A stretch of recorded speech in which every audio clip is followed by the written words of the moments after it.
घूमने नोएडा में आई थी और खोड़ा में मेरा एसिड अटैक हुआ था। और जब मेरे साथ एसिड अटैक हुआ था, रीजन कुछ भी नहीं था। बहुत लोग पूछते हैं कि क्या कारण था।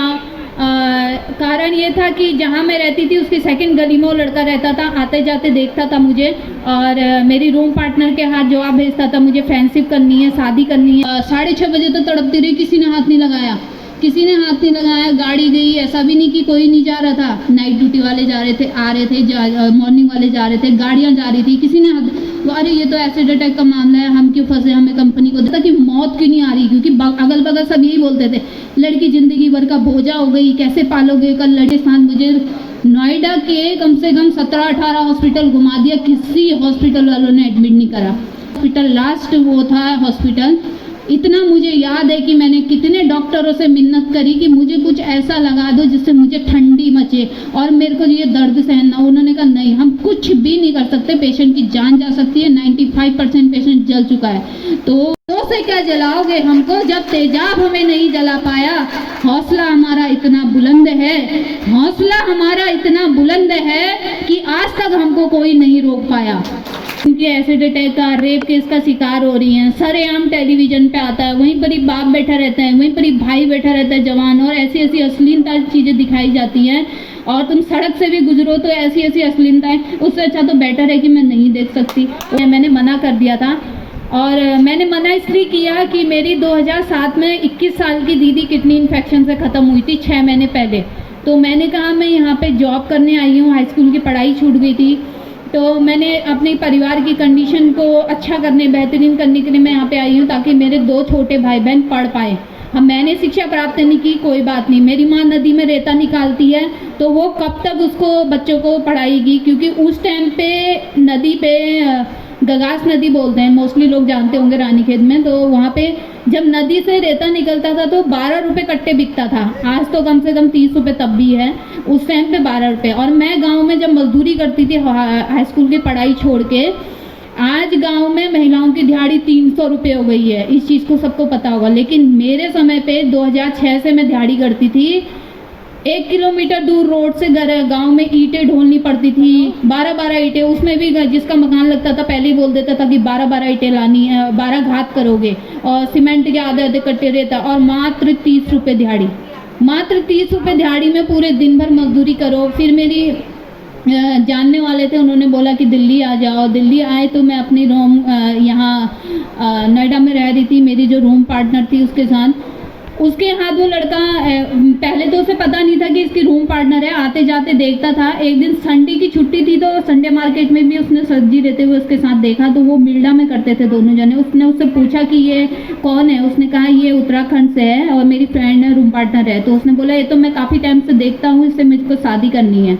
मैंने मना कर दिया कि मुझे नहीं करनी, मैं यहाँ पे जॉब करने आई हूँ, ना कि शादी करने। और हालांकि सच बताऊँ, पहले तो मेरी आंखों में रोशनी आनी नहीं है, क्योंकि मैंने पूरा ऐसा कोई, मतलब अमेरिका तक की मेरी रिपोर्ट जा चुकी है। डॉक्टर ने बोल दिया है कि आइस पूरी गल चुकी है, कुछ भी नहीं रह गया है, और ना नई आइस लग सकती है ना पुरानी। और लास्ट बोलता है कि ऐसा पेशेंट पहली बार देखा कि जिसके मुंह के सामने बोला कि आंखों की रोशनी नहीं आ सकती और वो खुश है। उन्होंने कहा उन्होंने बोला तुम्हें फील नहीं होता, कभी कभी चाहिए होता है कि आंखें चाहिए। मैंने कहा क्यों चाहिए, मुझे तो नहीं चाहिए। मैंने कहा, कह रहे क्यों। मैंने कहा सर एक बात बताओ, मैं छोटी सुई में धागा डालती हूँ, बड़ी सुई में धागा डालती हूँ, क्राफ्ट का काम करती हूँ, खाना बनाती हूँ, दुनिया जहान की चीज़ें मैं कर रही हूँ, मुझे किसी पे मतलब मैं डिपेंड नहीं हूँ, और मेरे को क्या ज़रूरत है इससे ज़्यादा। बताओ आंखें क्यों चाहिए आदमी को अपने को पालने के लिए। तो मैं खुद अपने आप को स्वयं पालती हूँ। कभी कभी मूर्ख लोग ये भी पूछते हैं तुम इतने लंबे बाल कैसे धोते हो, तुम्हारी मम्मी धोती होगी। अरे वो दिन गए जब मम्मी धोती थी, ठीक है, लेकिन अब हम जवान हैं तो क्या इतना, भगवान ने अगर मेरी आंखें छीनी हैं तो मैं तो एक चीज़ मानती हूँ कि भगवान अगर एक चीज़ छीनता है तो 1000 चीज़ देता है, गॉड गिफ्ट देता है। तो छोटी सुई में धागा आप लोग नहीं डाल सकते, चश्मा भी पहन के नहीं डाल सकते। शर्त लगा देती हूँ कि चश्मा भी पहन के मेरे को कोई छोटी सुई में 1 सेकंड के अंदर धागा डाल के नहीं दिखा सकता, लेकिन मैं डाल के दिखा सकती हूँ। तो क्या आ रही थी, एक्सीडेंट हुआ था, घुटने में चोट थी, 3 बार बिस्तर से उठी, 3 बार सोई कि जाऊँ नहीं जाऊँ, जाऊँ नहीं जाऊँ, लेकिन दशा ने बुलाया होगा। कहते हैं ना हमारे पहाड़ में कि काल कभी किसी अपने ऊपर नाम नहीं रखता। तो चौथी बार उठी, पूजा वूजा करी, फटाफट वाले वहीं खड़े होते थे, बसें वहीं आती थी, कविता पैलेस गेट, एकदम लेफ्ट साइड से डाला एसिड और भाग गए। बाइक रोकी भी नहीं, कुछ भी नहीं। 5 मिनट तक मुझे कुछ समझ में नहीं आया कि क्या हो गया। 5 मिनट के बाद मुझे जब जलन होने लगी, पूरे चेहरे से मेरा मांस ऐसे गल गल के आने लगा और पूरे मेरे हाथ जले हुए हैं, टपक टपक के जो मांस आया, पूरा मांस सिमट के यहाँ इकट्ठा हो गया, पूरा ऐसे बॉल जैसी बन गई। गर्दन ऐसे ना हो, ऐसे ना हो, लेफ्ट वाला कान नहीं है मेरा। और उसके बाद भी अरे हम तो नाइट ड्यूटी करके आ रहे हैं, हम फंसेंगे दिन भर ऐसे करके। तो एक अंकल आए, वो भी जो अंकल ने मुझे पूछा कि बेटा क्या हुआ, वो पिथौरागढ़ के थे, वो किसी कंपनी में गार्ड की ड्यूटी करते थे। तो उन्होंने मुझे पूछा कि बेटा क्या हुआ। मैंने कहा मैंने फिर भी नहीं पता था कि एसिड डल गया। मैंने कहा अंकल पता नहीं किसी ने मेरे चेहरे पे पानी डाल दिया है और मुझे जलन हो रही है। उन्होंने बोला बेटा पानी नहीं, किसी ने तेजाब डाल दिया है। मैंने कहा तेजाब डाल दिया है। मेरे को एकदम स्वेलिंग से मेरा मुंह एकदम 4 गुना फूल चुका था और सांस लूँ तो नाक के रास्ते एसिड जा रहा है, मुंह के रास्ते एसिड जा रहा है। ऐसी घुटन, आंखें खोलने की कोशिश करूँ, खुल नहीं रही है। मैंने कहा अंकल किसने डाला होगा मेरे पे ये वो। उन्होंने कहा पता नहीं बेटा किसने डाला, तू कहाँ रहती है। मैंने कहा मैं यहाँ रहती हूँ। उन्होंने रिक्शा किया, मेरे मकान मालिक के पास ले गए। मेरे मकान मालिक अंकल ने छुट्टी करी, बैंक में मैनेजर थे, तो वो मेरे को तुरंत ऑटो किया अपने बेटे और बोल दिया हॉस्पिटल ले जाओ, FIR लाओ। FIR करने बेटा जाए तो थाने वाले बोले पेरेंट्स को लाओ। ऐसी 5:30 बजे का एसिड डला हुआ, दिन का 2:30 बज गया, किसी ने भी एडमिट नहीं करा। उसके बाद जाके जब मेरे घर में बताया गया था कि तुम्हारी बेटी पे एसिड अटैक हुआ है, नहीं बताया था क्योंकि मेरी दीदी 6 महीने पहले ख़त्म हुई थी और मेरे घर वालों को बहुत बड़ा झटका लगा था। और हमारे परिवार का सबसे पहली ऐसी ट्रेजेडी थी कि किडनी इन्फेक्शन से 21 साल की दीदी मेरी ख़त्म हुई। मेरे परिवार वालों को बोला था कि तुम्हारी बेटी का एक्सीडेंट हो गया है और तुम यहाँ आओ। तो मेरे पापा ने मम्मी को बोला कि तू क्या करती है, मैं जाता हूँ, पहले मैं देखूंगा क्या स्थिति है फिर बुलाऊंगा। मम्मी ने मामा को फ़ोन किया, गुड़गांव से आए, तब उन्होंने FIR करी। जब मैं 2 बजे की शिफ्ट कंपनी नहीं पहुंची तो उन्होंने मकान मालिक के यहाँ फ़ोन किया और उन्होंने बोला कि वो ड्यूटी नहीं आई है, बताओ दूसरी शिफ्ट में भी नहीं आई, बात कराना। तो आंटी को तो अंदर से गुस्सा ही रखा था, वो भी पहाड़ी थी, 2 बेटे थे और उनकी बेटियां नहीं थी, बहुत अच्छा मानती थी। उन्होंने बोला तुम्हें अपनी नौकरी की पड़ी है और उसकी ज़िंदगी और मौत का सवाल हो रखा है। वो सुबह ड्यूटी आ रही थी और उस पर एसिड अटैक हो गया, मेरे हस्बैंड उसको घुमाने में है, अभी तक किसी ने भी एडमिट नहीं किया।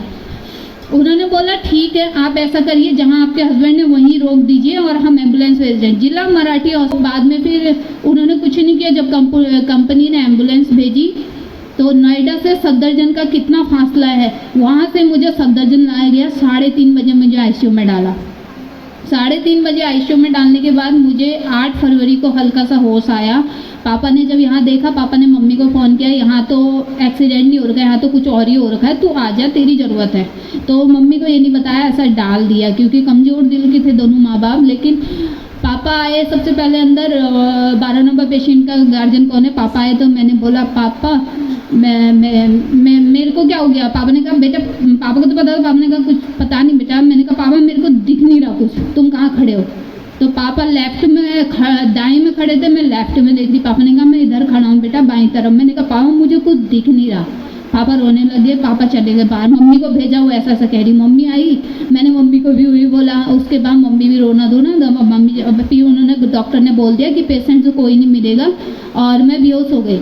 उसके बाद मुझे 1 महीने तक होश ही नहीं आया, होश नहीं आया। 7 तारीख को बोल दिया, 7 मार्च को, कि पेशेंट को होश आएगा तो ठीक है, नहीं आएगा तो हम कोमा में डाल देंगे।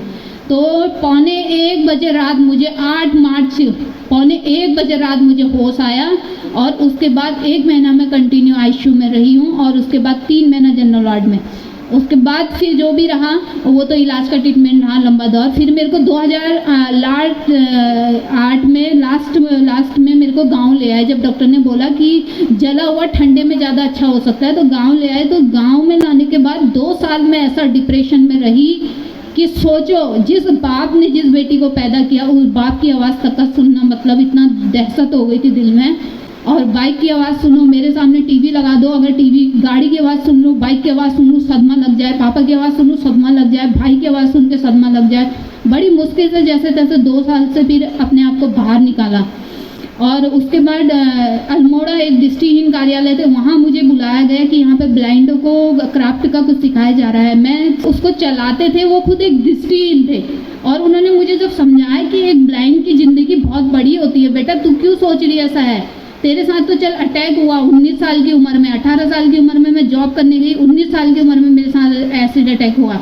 और उसके बाद भी जब मैं वार्ड में मेरे को होश आया, ऐसा लगता कि शादी होगी, बहू आएगी, कैसे करोगे, ये है वो है। उस टाइम मन करता था कि मौत आ जाती तो ज़्यादा अच्छा था। तो लेकिन बाद में भी मैंने कहा नहीं, मैं हमेशा बचपन से बी पॉजिटिव रही हूँ। मैंने कहा चलो भगवान का कुछ शुक्र है इसमें कि भगवान ने कुछ सोचा है, इसके पीछे भी कुछ ना कुछ तथ्य होगा। अभी समझ में नहीं आएगा, आने वाले समय में समझ आएगा। तो मैंने एक अगर जिंदगी देखने वाली छोड़ दी है तो मेरा पुनर्जन्म है, तो पुनर्जन्म को क्यों ना जैसे भगवान ने दिया है वैसे चलूं। अगर उसने मुझे नहीं देखने वाला बनाया है तो वही मेरे को चलाएगा, वो जैसे चलाएगा मैं वैसे चलूंगी। तो मैंने बाद में फिर धीरे धीरे ऐसे अपने आप को समझाया। गांव में गई, ताने सुन के परेशान। फिर मेरे को डीके जोशी सर ने बताया तेरे साथ इतना बड़ा हादसा हुआ, तब ब्लाइंड हुई। मैं तो मॉर्निंग वॉक कर रहा था, चलते चलते आँख में पता नहीं क्या गया, आज 65 साल का हो गया, आंखों की रोशनी भी नहीं आ सकती मेरी, तो ऐसे आंखें गई। तो ब्लाइंड बहुत कुछ कर सकता है। उन्होंने मेरे को फिर देहरादून NIVS ब्लाइंड स्कूल के लिए बोला। मैंने वहाँ 2011 में एडमिशन लिया। 2012 तक मैंने वहाँ पे short hand, chair cleaning, paper product, copy register, ये सारी चीज़ें बनानी सीखी और ब्रेल लिपि वगैरह। उसके बाद 2012 में मैं हल्द्वानी गांव आ गई। गांव आने के बाद मेरा चेहरा, आज मैं आप लोगों के साथ ओपनली खड़ी हूँ, लेकिन 2012 तक का मैं कवर करके चलती थी अपना चेहरा, क्योंकि मेरा जो ऊपर का होड़ है वो नाक में चिपक चुका था, नीचे का होड़ ठुड्डी पे चिपक चुका था। और इधर वाली नाक क्या हुई, राइट तरफ के नाक का छेद मेरा पूरा बंद हो चुका था। एक माचिस की तिल्ली डाल के मतलब उसमें सांस लेने के लिए जगह बनाते थे, इतना हो चुका था। तो बाद में मेरे अभी तक का, आजकल होता है ना पहाड़ में सब, अब मैं तो कुमाऊनी बोलूँगी, आप गढ़वाली हो तो समझ नहीं पाओगे, हिंदी बोलूँगी।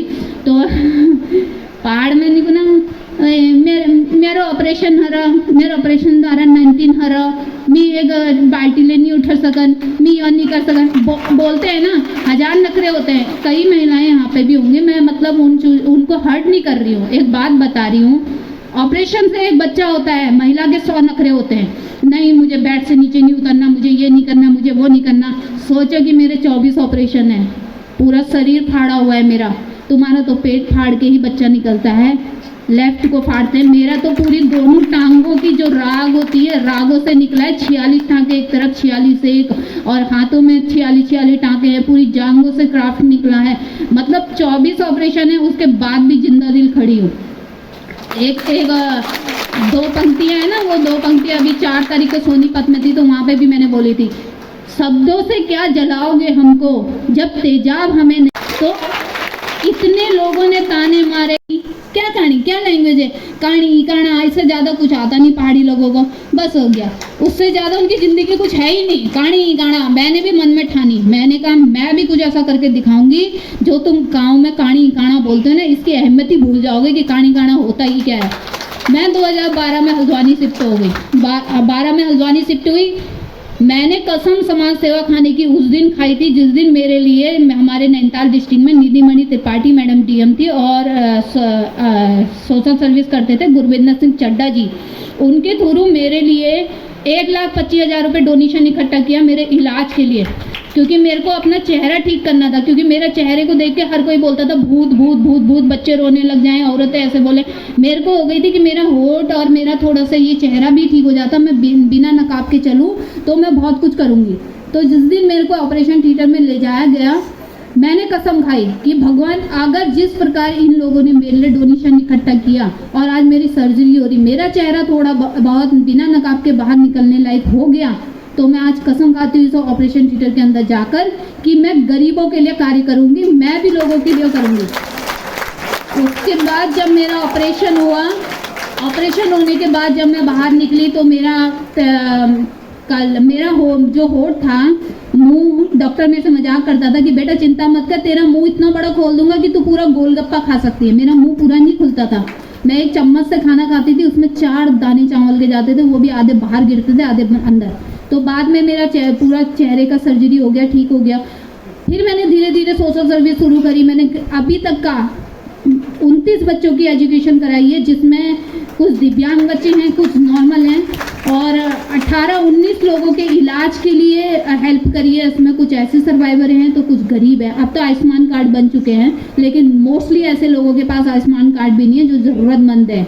जो जिनके पास जो जॉब करने वाले हैं गवर्नमेंट जॉब का, उनके पास आयुष्मान कार्ड है, बीपीएल कार्ड है, लेकिन उनको मेरे बारे में जब पता चला तो उन्होंने मेरे को सीएम सर से मिलाया। उस टाइम पे हमारे सीएम थे हरीश रावत जी। मेरे पिताजी को रोडवेज से निकाल दिया गया था, 7 साल मेरे पिताजी को नौकरी से सस्पेंड कर दिया। अपने पिताजी के लिए दिन रात एक करी।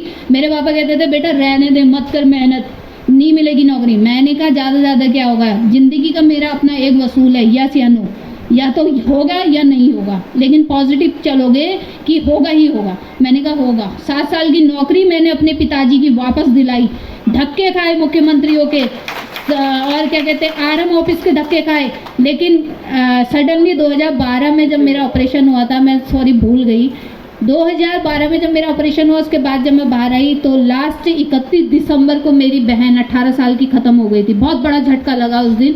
मेरा दायां हाथ था, तो 2013 को 1 जनवरी को उसका अंतिम संस्कार हुआ, इसलिए मैं न्यू ईयर भी नहीं मनाती। फिर मैंने पापा की नौकरी दिलवाई।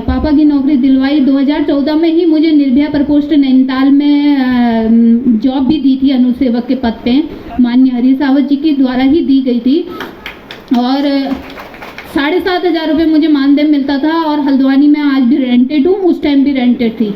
4,000 रुपये किराया और 4 लोगों का पेट भरना होता था, वो 7,500 रुपये में से मैनेज करती थी। मुझे पता है कि मैं कैसे करती होंगी। उसके बाद मेरे को 2015 का वुमेन इन ये इसका ब्रांड एम्बेसडर बनाया, वुमेन एम्पावरमेंट का।